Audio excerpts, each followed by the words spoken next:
Okay, good day guys. Welcome back to the channel. To those that have not subscribed, make sure you click on the subscribe button, like and share. So let's take a look at GBPJPY. First, we will start with the trend. This is a downtrend move, so price is actually dropping. Now let's do a quick one on the 4-hour time frame. You can see that this 4-hour time frame is actually a bearish move, right? We talked about having a bearish move at this level, which price gave us that movement, then a pullback played out here. Now another loss has been made that took out the previous loss, and now what you clearly can see is a pullback. So let's see if this pullback will actually reject at a level of 160.948. So I will be watching out for that level, which is a level of 160.948.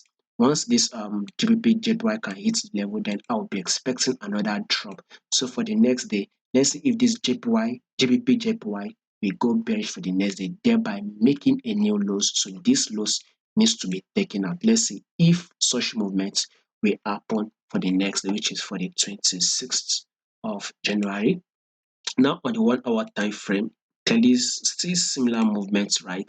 So I've seen this like a massive drop and a pullback here. This again as a drop, and what I'm seeing here is a pullback. So I would want to see this pullback reject, so kind of giving us like a double top movement rejection before price eventually drops again. So GBP JPY for the next day, I'm still watching out for a drop.